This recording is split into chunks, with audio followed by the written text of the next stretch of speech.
Boys Talk Wrestling. Boys Talk Wrestling. Boys Talk Wrestling.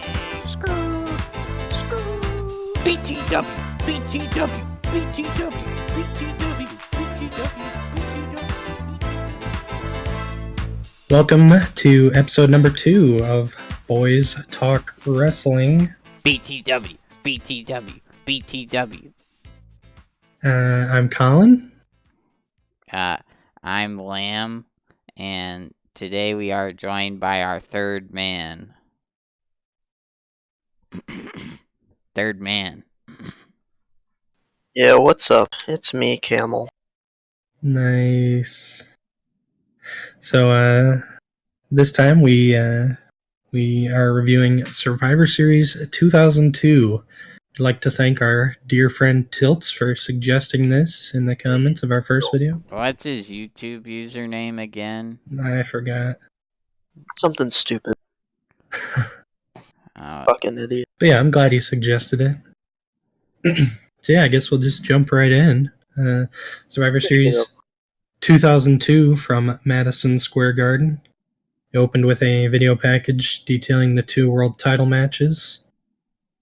And then the opening match was Rosie, Jamal, and Rico versus Bubba Ray Dudley, Spike Dudley, and Jeff Hardy in an elimination table match. JR said, "Do you feel like a little wood?" In which King responded with, "Huh?" That was a good one. Also, it was Sock Abusta on YouTube. He's the one who said, "Great job, fellers. Please do Survivor Series 2002. Yeah. Yeah, I have no idea who the fuck Rico was. I thought he was Shane Helms. Lore on this guy. It's not Shane Helms. I had to Wikipedia Like, oh it. shit, it's Hurricane.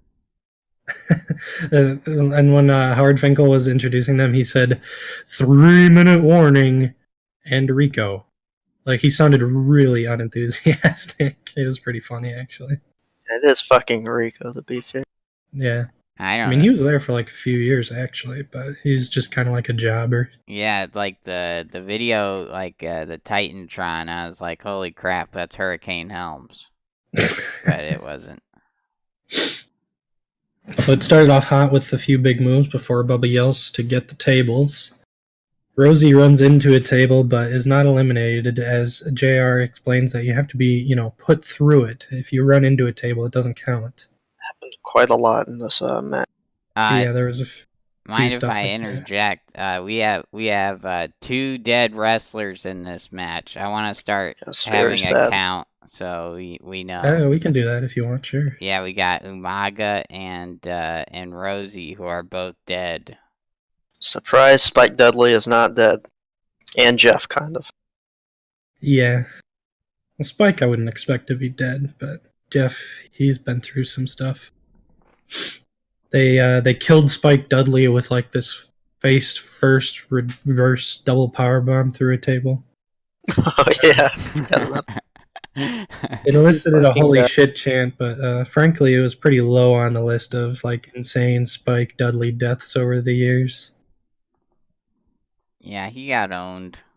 Rosie and Jeff brawled out into the crowd. Bubba ended up out there to help Jeff.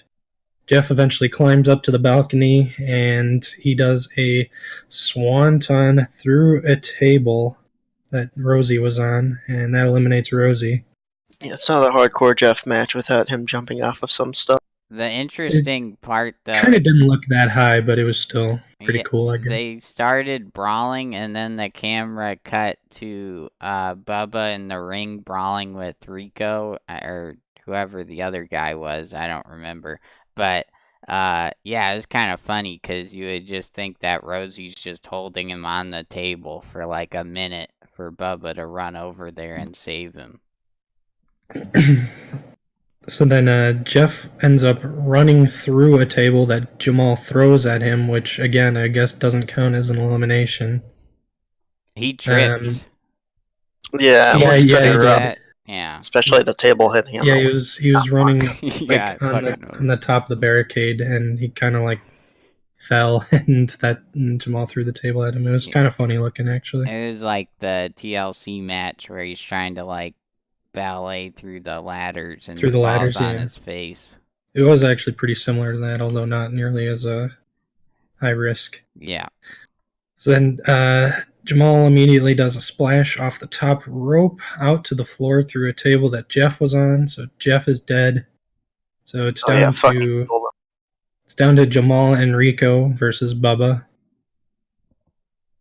Bubba top rope power bombs Jamal through a table to eliminate him.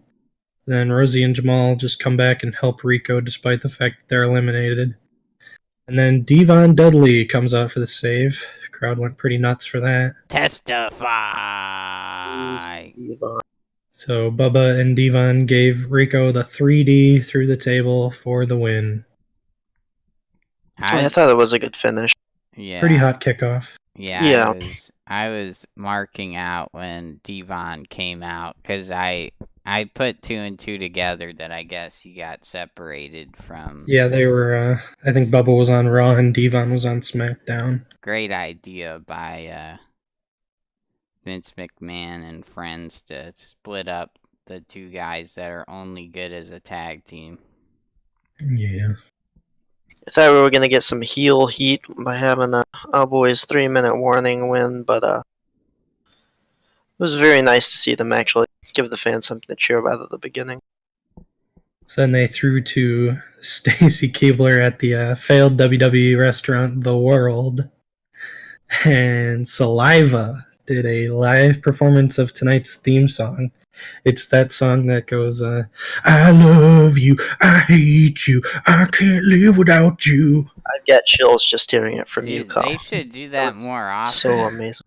As someone who hadn't watched any of the shows, it was way better than what they do now, where they just show like video packages. I like a nice. I mean, if you say performance. It caught me up completely. I picked up on all the plots that were going on the weeks prior and had a very chilling performance with it. I mean, to be fair, we've been getting performances like takeover events and stuff. Also, and like Evolution just happened. They had a performance there. Yeah, they had Lizzie Hale and that one chick. Did you guys notice that when the Saliva guy says, I smell you, they showed Victoria smelling a shirt? Oh yeah, that was kind of hot. I'm not gonna lie. Yeah, Victoria's character was working my you-know-what into a shoot, dude. That character is pretty much what Mickey James's character is later on. Yeah, but Victoria, oh my god. Did you see the outfit she was wearing, guys? We'll get to that later. Okay. Where did I? Oh, yeah, this classic early mid-2000s WWE pay-per-view theme song. Rob Van Dam was shown doing the split between 2 forklifts. Okay. It was, holding me physically to watch. I don't know how he does it. He was also kind of leaning forward too. I don't know he was defying gravity or something. Yeah, he was putting in not work. Look pleasant. I mean, if this was ECW, he would have been fighting Sabu in a boiler room somewhere to prepare for the match, but he doesn't have Sabu, so he's solo. Second match was Jamie Noble with Nydia versus Billy Kidman for the WWE Cruiserweight Championship. Yeah, I didn't know Jamie Noble. I'd never followed him. I didn't know he had a freaking white trash. I can really relate to this living in the South. Nydia was on, I think, the first season of Tough Enough, and she was the female winner. And yeah, her career was basically, she was Jamie Noble's valet for a bit. She is so fucking ugly, dude. I was not feeling it. She wasn't bad, but she wasn't good either. She was just kind of there. She kind of fits the white trash gimmick. Yeah. That's a good ass shot, so I'll give him that. So I knew this match was going to be tough coming after the tons of huge spots they did in the opener. Noble's taunts include, "Giddy up, boy," and "Come on, boy." They loved saying, "Come on, boy." So many times. Taz says, "Jamie Noble has something up his sleeves, but he isn't wearing a shirt, so he has no sleeves on." Thanks, Oh yeah, Taz. Taz was a Great fucking call. awful on the show. Did you catch Michael Cole being like, Kidman's got Noble's number? I did Oh hear yeah, that he was actually. sounding like me.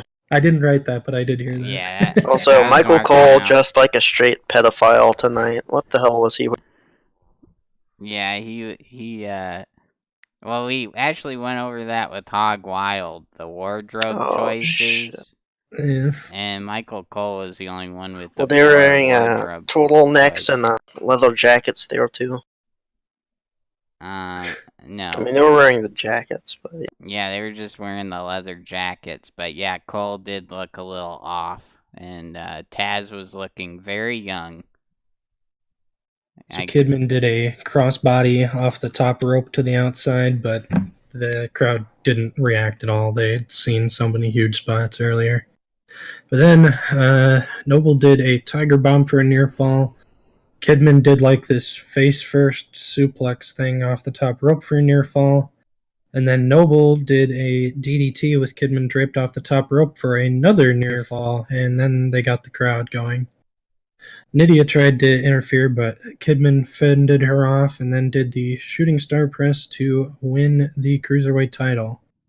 They were working at about 100 miles an hour here. It was like it was a fun match. Yeah, it was good. Did Kidman? It was like it was supposed to be like an 18-minute match, but it was only like 8, so they just went really fast. Yeah, I think he like kicked Nydia off the ring apron. That was pretty hype. But yeah, I noticed he didn't wear his Raven Flock attire, I guess, still in 2002. He was in wrestling gear. Who is this? Billy Kidman. He is part of Raven's Flock in WCW. I didn't keep up with that shit. All I could think was that Billy Kidman looked like Paul London. Yeah. I was thinking he had like an old school Neville Pack hairdo going on, while we had Austin Aries on the other side. I guess, but the one thing that separates Jamie Noble from Except he wasn't Austin balding. Aries is that Austin Aries is a complete tool, and Yeah, you're Jamie right. Noble's a great guy. Jamie Noble actually sold the finish as opposed to walking out like a fucking idiot. Yeah, nice match. Yep. Then Kurt Angle and Chris Benoit are shown backstage. Kurt Angle says, "If Dead Billy wrestler alert." that's true, yeah, I'll add that to the count." Kurt We're Angle at says, 3. "If Billy freaking Kidman can win the Cruiserweight title, then they should be able to win the tag titles tonight, as long as Benoit stays out of the way." So then Benoit gets up in Angle's face, but then Angle calms him down. Benoit offers him a handshake, but Angle scoffs and says, "Tag partners don't shake hands, they hug." And I just wrote that Angle is so great.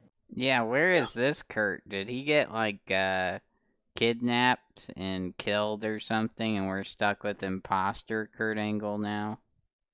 He was like this a little bit in TNA too. Yeah, they did a lot of comedy with him in especially TNA. Especially with Dr. Kevin Nash. Oh yeah, that's great stuff. Classic.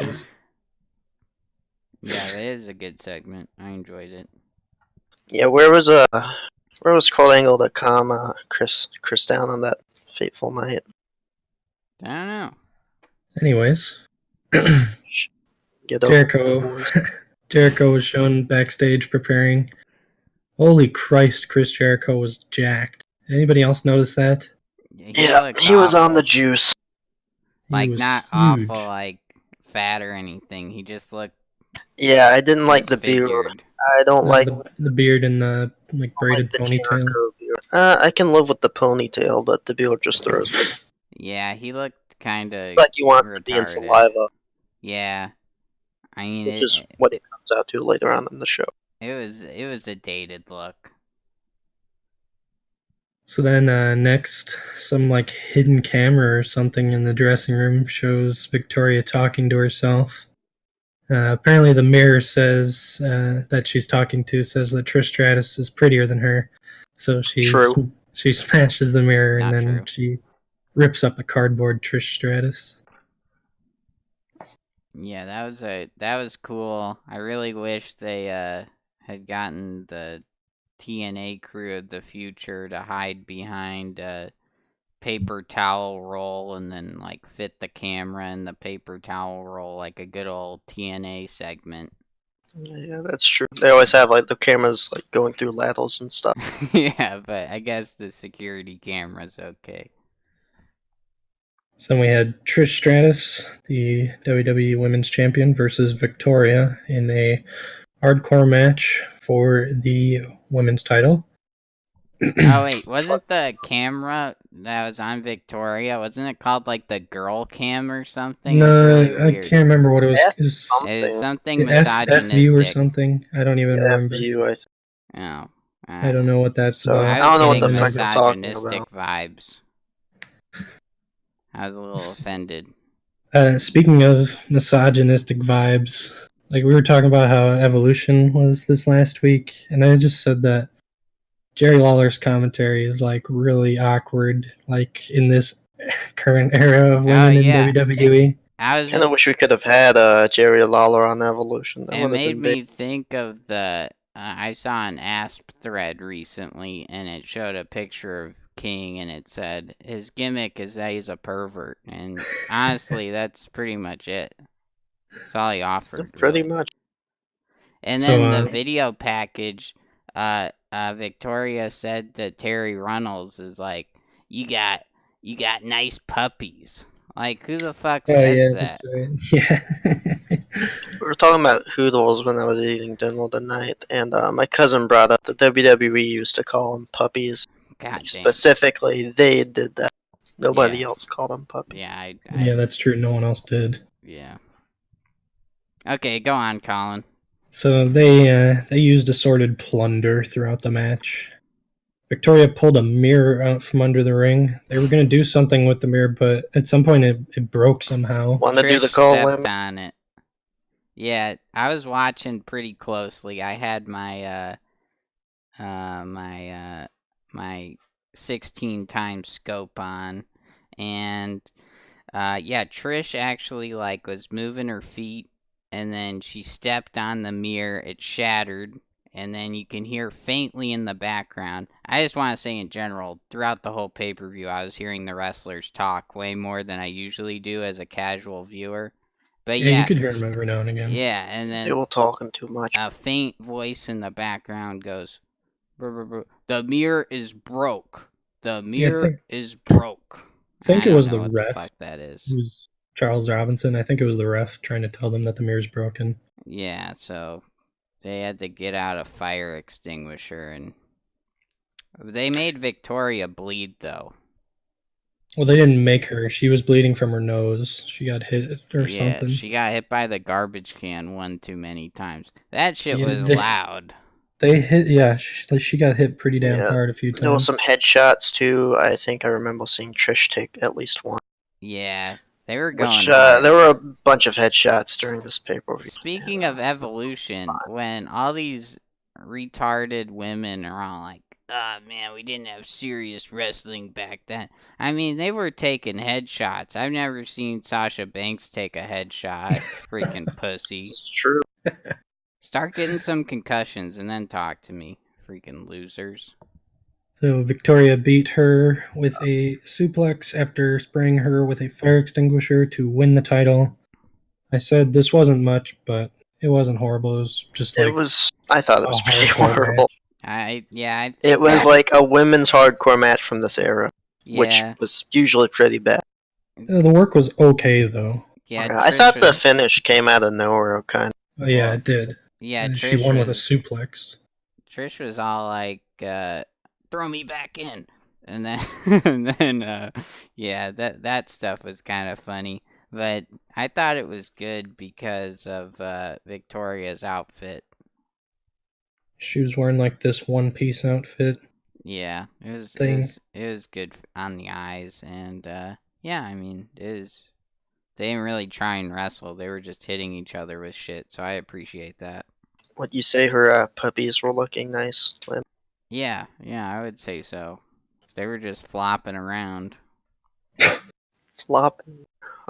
I mean, Booker. Did you see her walk down to the ring? They were just going. Whoop, whoop, whoop. I saw that. Booker T was shown backstage pumping himself up, so I guess they're just showing like everybody who's in the chamber match later. Oh yeah, the And chamber was like 1/3 of the pay-per-view. Jonathan Coachman interviewed Eric Bischoff. He asked what to expect in the Elimination Chamber tonight, and Bischoff just ranted about how great he is before the Big Show appeared behind him and was like, "You made a big mistake trading me to SmackDown." And then he said he would be WWE champion later. Do you think he did better in this promo than he did The one we saw in Hog Wild? Yeah, Hog Wild. I think he did slightly better. I'd say so. Nah, Yeah. I definitely prefer the Hog Wild promo to this. This was like... Is this before or after he went to the performance and This or whatever they called this it? is after this is after his return. He went to Developmental. OVW. He went to OVW in like 2000 because he was super fat and... That's Paul White. Oh man. So then Brock Lesnar was shown backstage with Paul Heyman. Brock asked Paul if he was nervous, and Paul said, "Yeah, I am nervous, but he would do everything in his power to make sure Brock leaves with the title." And so then it was time. The WWE champion Brock Lesnar with Paul Heyman versus the Big Show for the WWE title. They did nothing for like 3 minutes, and then Brock German suplexed him and hit him in the head with a chair and F5'd him. Brock had... Show shot looked pretty brutal. Yeah, Brock the had ref the got match knocked won. out. Yeah, there was a ref bump. And Brock had the match won, but Heyman pulled the new ref out of the ring. Then Brock chased Heyman around, which led to Show chokeslamming Brock onto a chair and getting the pin and the title. This was all of like maybe 6 minutes. Yeah, I appreciated how short the match was, and I also think that this was Brock's first loss. Yes, it was. It went to 4 minutes 18 seconds was the match. Yeah. A lot. Like with entrances, it was like 6 minutes. Yeah, I thought when Brock came back to the E and he was having those short-ass matches, it was new, but I guess it wasn't really new. I don't know if they just like didn't trust Brock and Big Show to have like a good long world title match or something, but yeah, this was like so quick. Could have just maybe wanted to make sure that Elimination Chamber had enough time or something. I don't know. But I mean, they could have shaved some time off of the tag match or something. Yeah. So Paul Heyman and Big Show were shown rushing to Lemo to leave the building. Very sad to see him break up like that. I mean, Paul Heyman brought Brock Lesnar into the business, and he just he sold him out, dude. I was pretty touched by the match. So sad. Yeah, you hate to see that happen. Al Wilson and Dawn Marie were shown together in the crowd. Yeah, who the fuck are those people? Like, I didn't know. Are they wrestlers? You don't know this one? I don't let know. me give you the lore on this one. Yeah, I need the lore because they weren't giving it to me.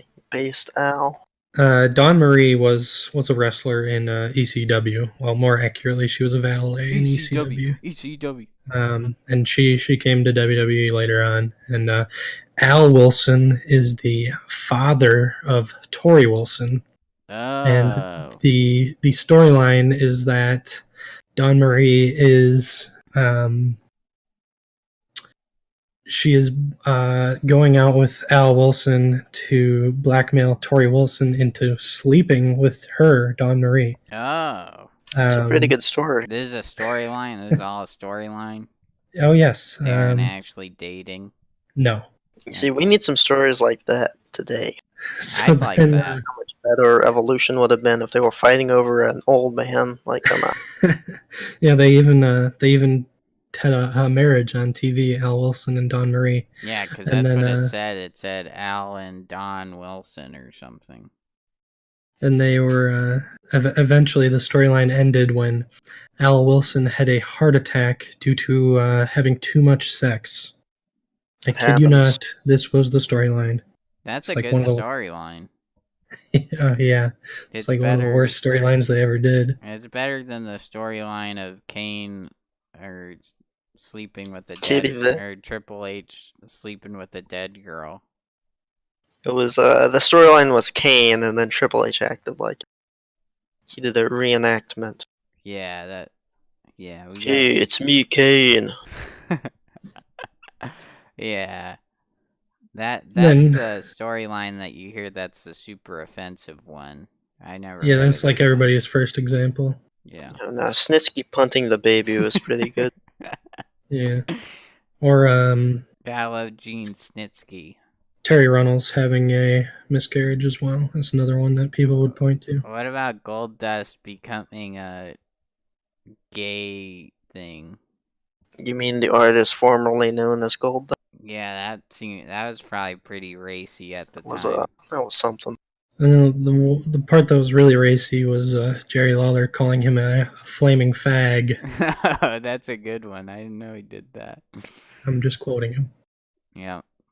We don't endorse homophobia here on Boys Talk Wrestling. It was Nope. Los Guerreros, Eddie and Chavo versus Kurt Angle and Chris Benoit versus Rey Mysterio and Edge in a triple threat tag team elimination match for the WWE Tag Team titles.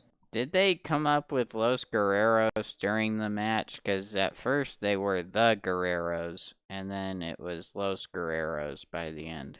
Well, Taz Lambert. kept calling them Los Guerreros. I don't Yeah. know. Lambert, Los is Spanish for the. Yeah, so I think but that's it just where feels that like comes from. Taz tried to say that he came up with it during the match, and I was confused because I thought they were always Los Guerreros. Yeah, looking at the participants in this match, can't help but notice that our boy Chavo Guerrero is easily the biggest geek of anybody in this match.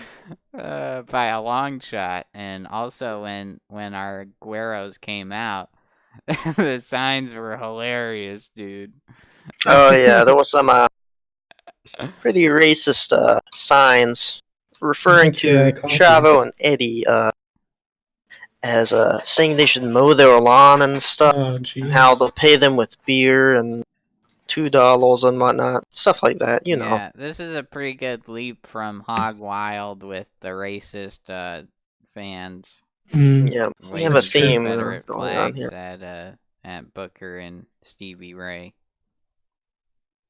So there was just all sorts of moves and just generally tight, good work going on early. Benoit and Angle were eliminated after Edge speared Benoit. The crowd booed this, despite Edge being a babyface. We're up to 4 dead wrestlers. Yep. Or, freaking Chris Benoit's shot. Five. Yeah, Eddie. Eddie died. Oh yeah, Eddie. That's 4, right? Wait, Eddie, Chris Benoit, Rosie, and Umaga. And Jamal. Yeah, we're at 4. Okay. Carry on. Mysterio went for the 619, but Chavo hit him with one of the tag belts while the ref was distracted. So then Eddie put on the Texas Cloverleaf on Ray, and he tapped out to give Los Guerreros the WWE Tag Team titles. This was pretty darn good. Oh yeah, it was real good. This match confused the fuck out of me because at one point there were no legal mans. Yeah, there was bound to happen. Point at some point where it was just kind of like everybody was doing stuff, and it's a big tag match. That's gonna happen. And I also didn't know that it was an elimination match for a bit until someone got eliminated.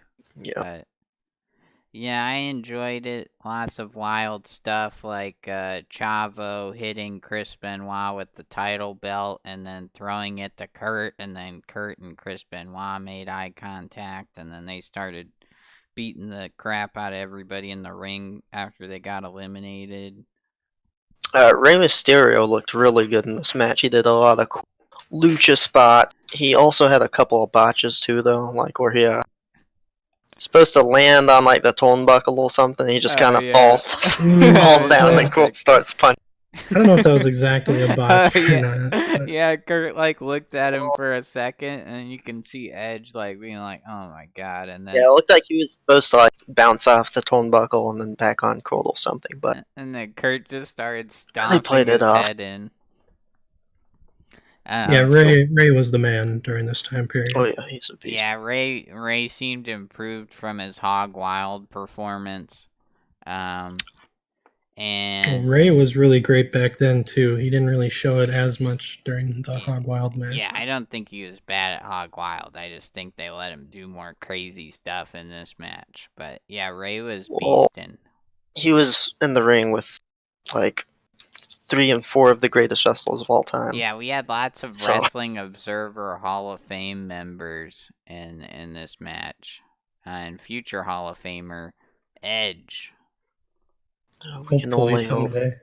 I couldn't help but notice at the end of the match, when Eddie had Mysterio and whatever move Eddie does, Edge just kind of runs out of the ring and starts attacking Chavo, and then that leads to the finish. Yeah, Edge kind of looked like didn't notice. Yeah, Edge was too busy. It was like a classic Sami Zayn Kevin Owens feud where they'll just throw away the match to beat the shit out of each other. Except I didn't know if there was any bad blood between Chavo and Edge.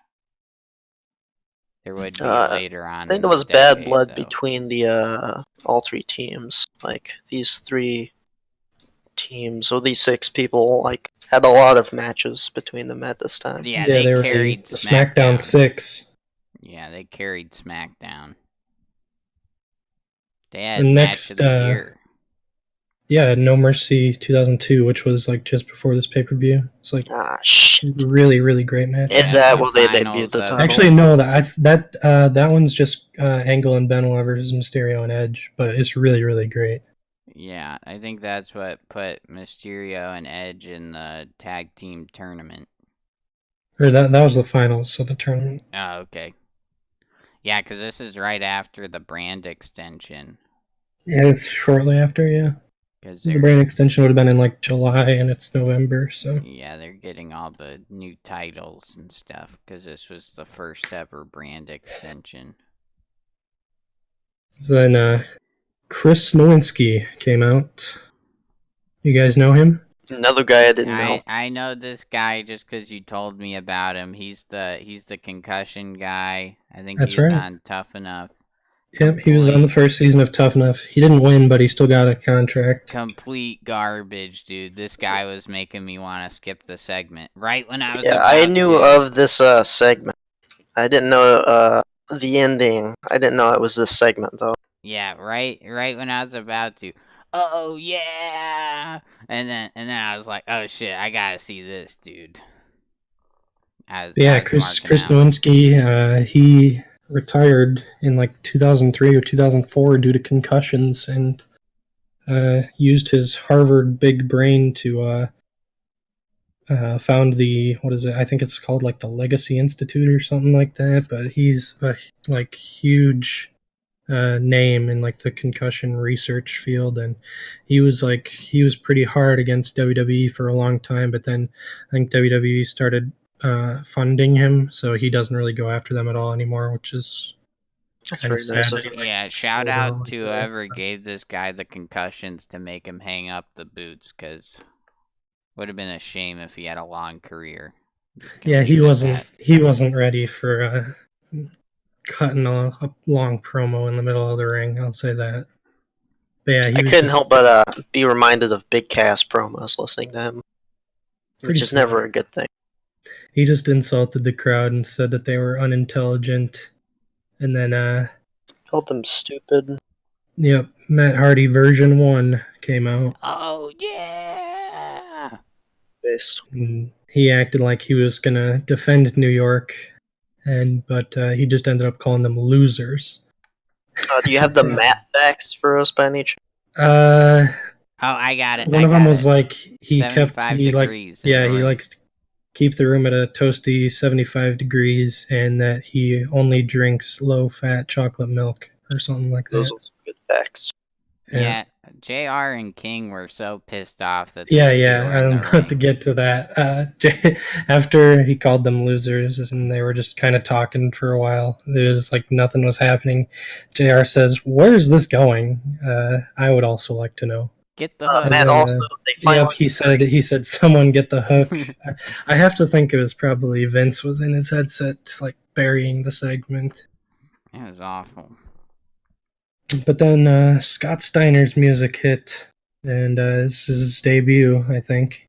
Yeah, it is. And he beat up Matt and Chris Nowinski, and then he said, "All my freaks in New York, holler if you hear me," and he Oh, I left. was hollering. The crowd was really happy to see Steiner, but this segment fucking sucked. This leads to a Triple H versus Scott Steiner flex off later on down. Oh yeah, one of the great segments in Raw history.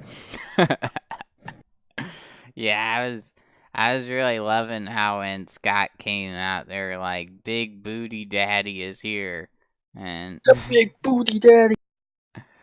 yeah, I didn't think I'd be hearing JR say that, but he loved saying it. He said it a few times, and they said that he had just signed with WWE. Yeah, he was a free agent. We don't know if he's going to Raw or SmackDown yet. He goes to Raw. Then Terry Runnels was interviewing Shawn Michaels. She asked why Shawn believes that he will win. Shawn was starting to answer, but he was interrupted by Randy Orton breaking news vignette.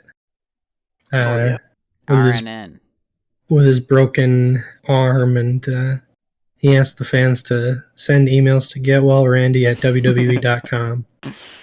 And I guess we'll never learn why Shawn believes he will win, because it was just they never went back to it or anything.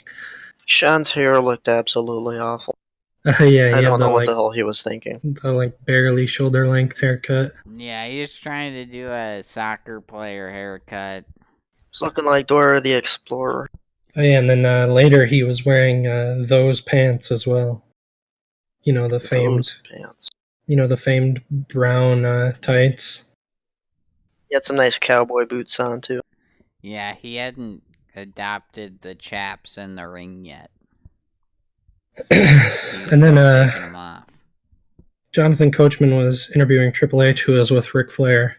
He didn't even ask Triple H a question. He just said what the match was, and then he stuck the mic in Triple H's face.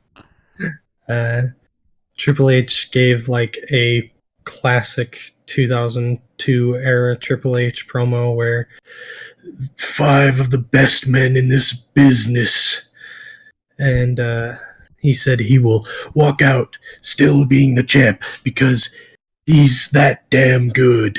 And then he ended the interview by saying he has a first-class ticket to hell and he wants to know who's coming with him. Yeah, what? He also said that he said that he's in the ring with 5 of the greats.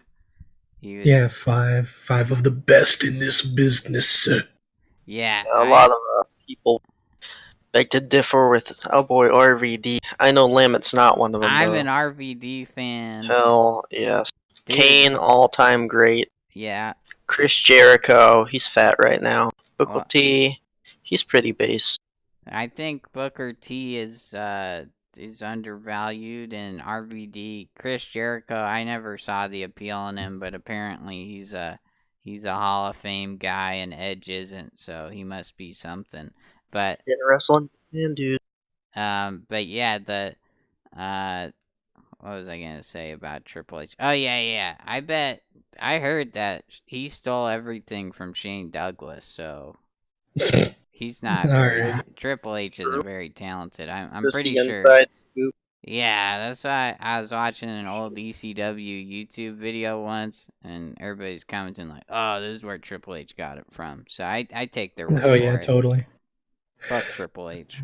Eric Bischoff came out and he put over the Chamber again, as they had been doing all night, really, and he explained the rules, as this was the first ever Elimination Chamber match, of course. Do you guys get some tinkles from the clanking from the cage when he hit? Yeah, he had a pipe that he was hitting stuff with. But do you guys think if this was your first ever Elimination Chamber match that you were watching, you would have been really curious about it?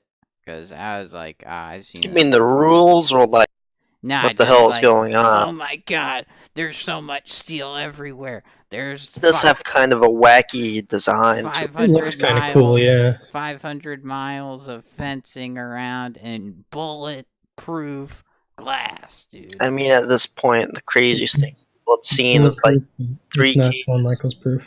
Yeah, that is funny because it's they say it's glass, but it doesn't even shatter.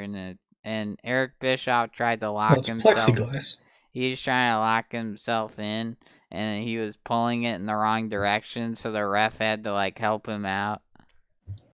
Oh wait, we missed a huge part in the first match. You guys forgot What would about the that be? cameraman fucking dying.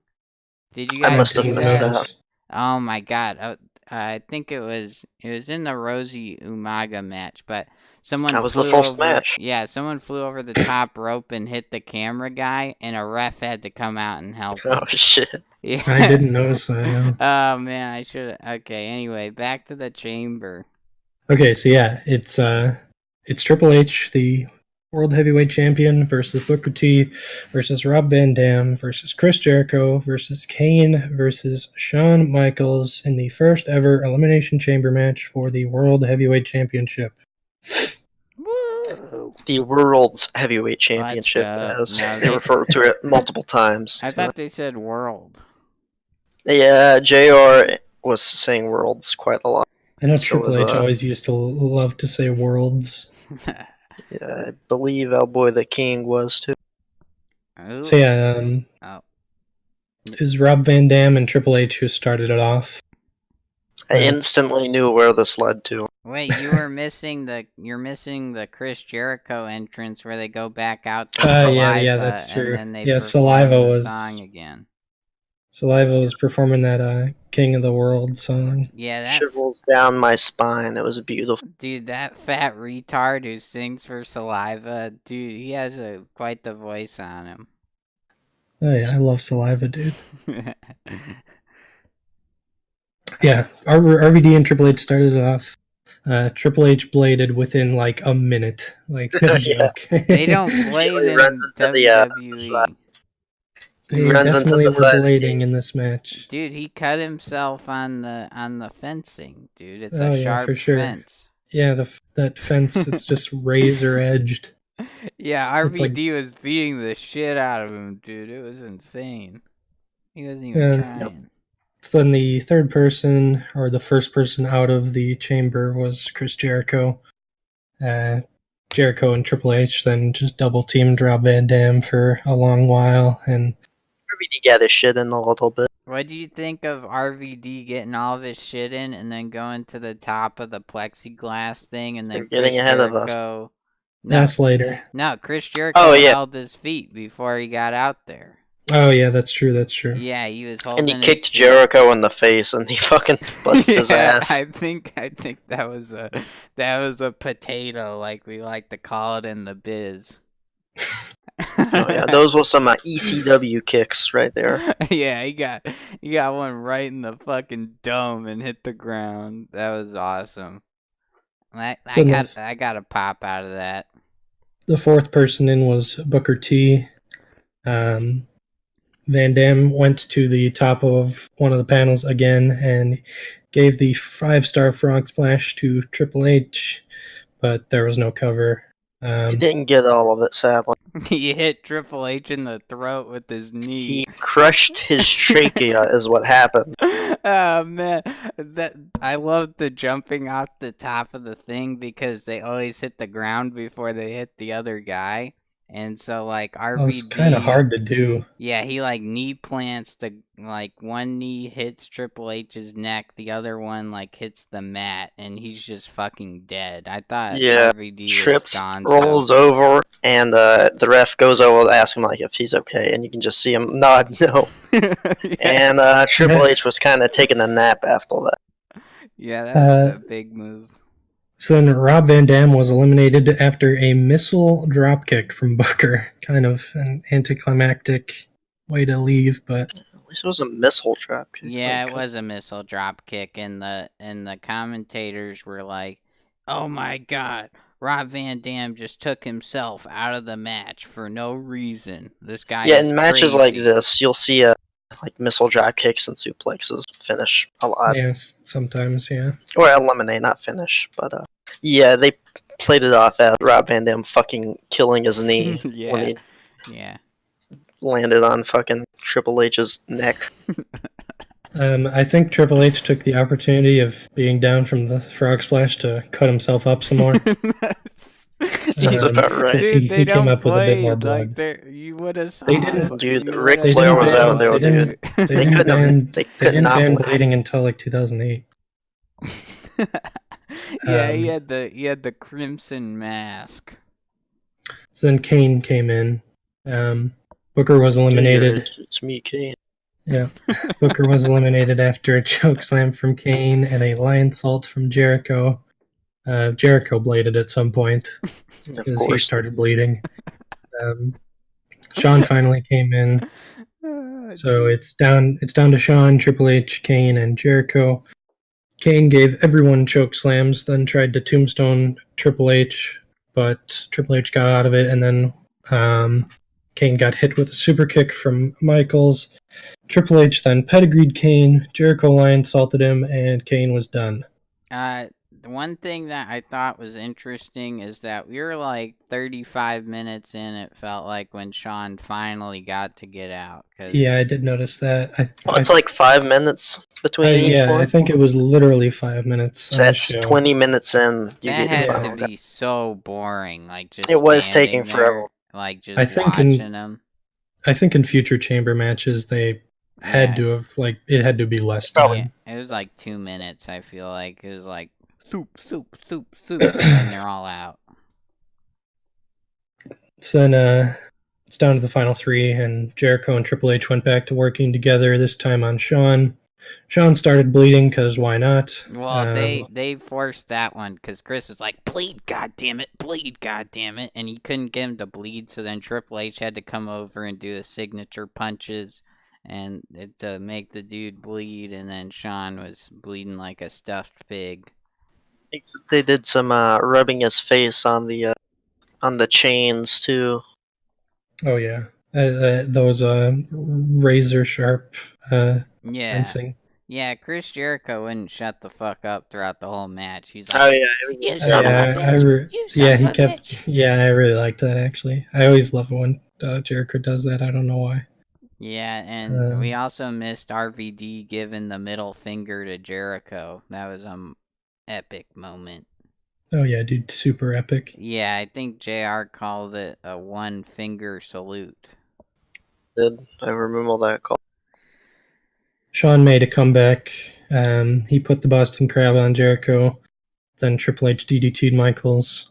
Jericho tried to pin Shawn, but Triple H didn't let him, and this spelled the end of Triple H and Jericho's relationship. So then they went to town on each other. Jericho ended up getting the walls of Jericho on Triple H. Then Shawn super kicked Jericho while he still had it on and pinned him. So it was down to just Shawn and Triple H.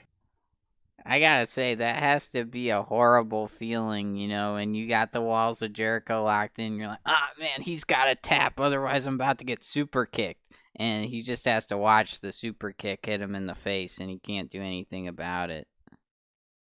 So if you're Shawn, why don't you just let the walls of Jericho play out?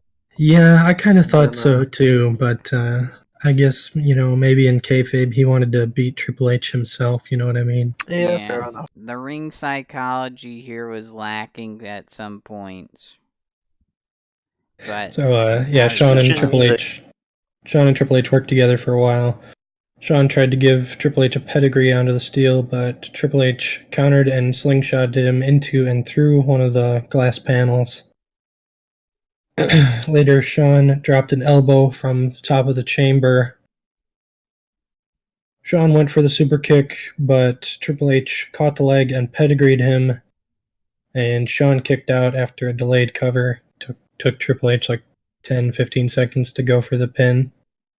Oh yeah, the classic WrestleMania 19 pedigree pin. Yeah, that's right. This time, Shawn dude, at WrestleMania 19, he waited even longer, but Booker still didn't kick out.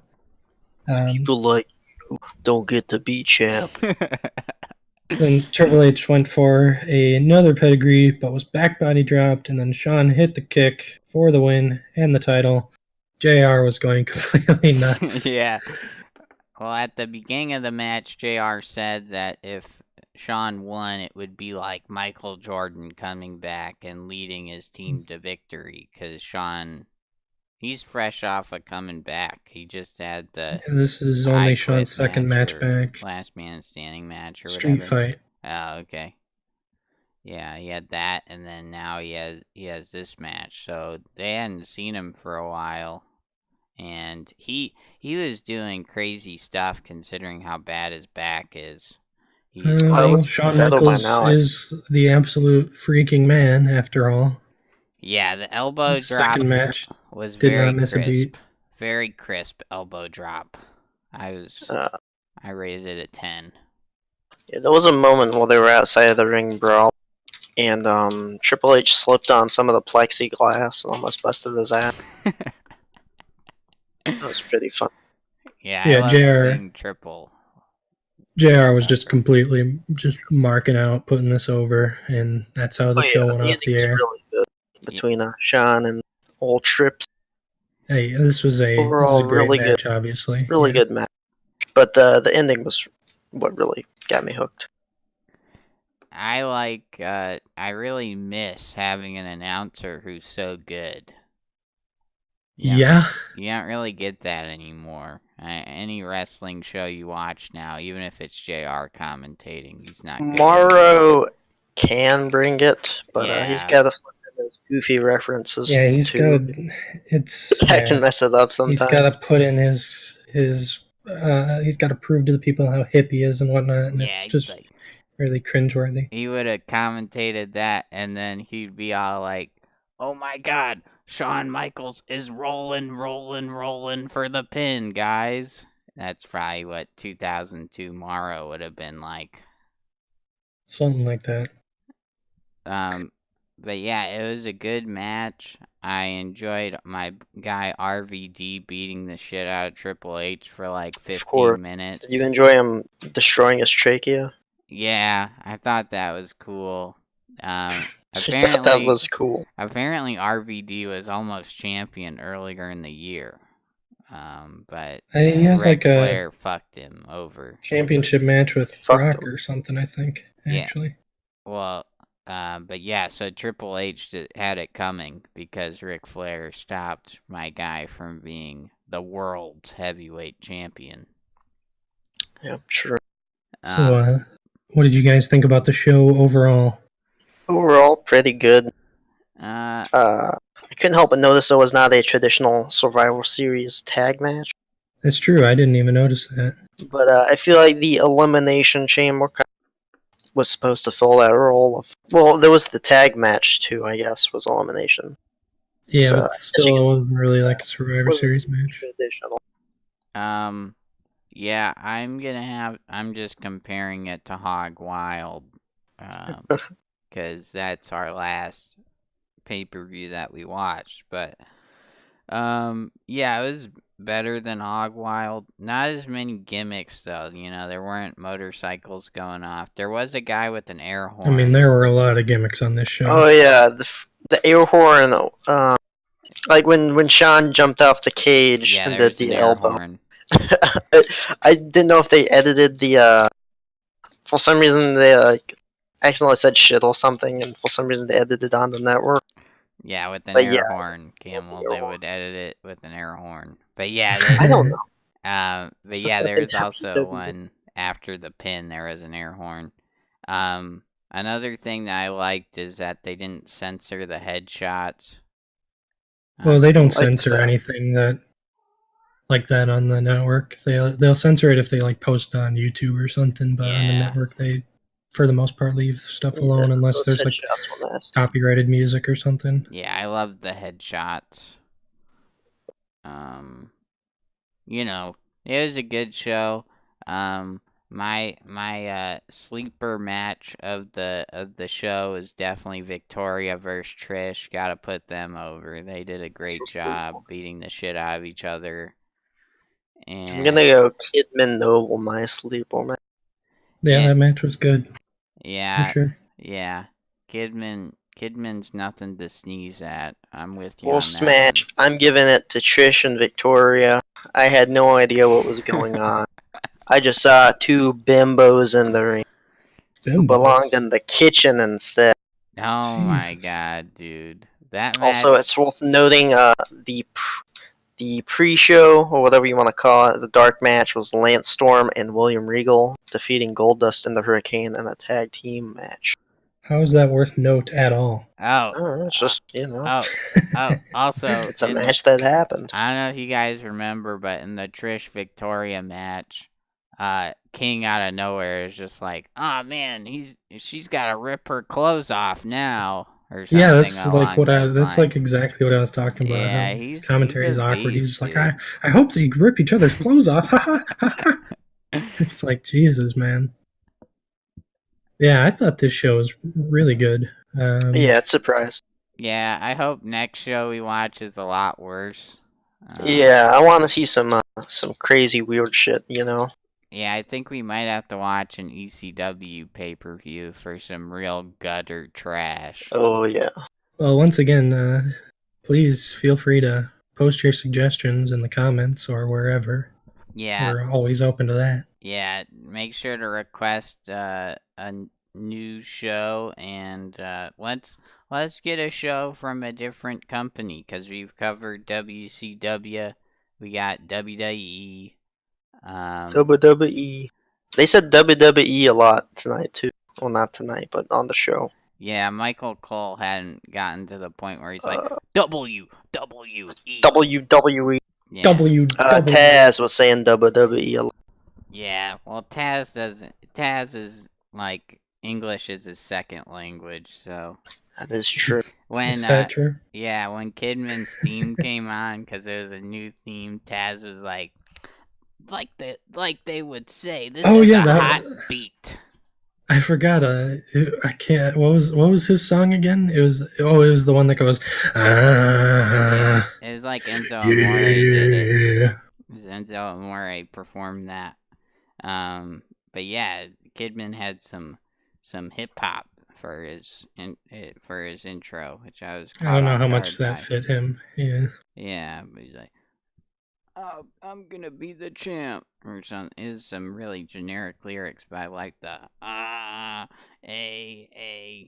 That's some good stuff. Hot beat. I was thrown off by Edge's theme too. I was expecting. Yeah, my Durango. It's a classic, but I was just caught me off guard. Did he have the "You Think You Know Me" or did they? He had that. No, he's always had that. It was It wasn't the Alto. They had that when they were still Edge and Christian. Yeah. I liked Ray's entrance too, because they made him come out on like the other side of the stadium. Yep. Who's the jumping out the sky? Rey Mysterio. Yeah, nothing on 619 though. Let's be honest. Booyaka, 619. So yeah, I guess we're gonna sign off now. Oh yeah, we got. Is there anything else you wanted to say, Lambert? Yeah, I'm gonna get my around the horn segment, because I won this episode. Around the FaceTime. Yeah, I get my FaceTime now. Just want to take this chance to shout out my guy Joe, aka Roman Reigns. He's struggling with cancer right now, and I just want to let him know that the Boys Talk Wrestling crew and myself, we're all here for him. We stand with you, Roman.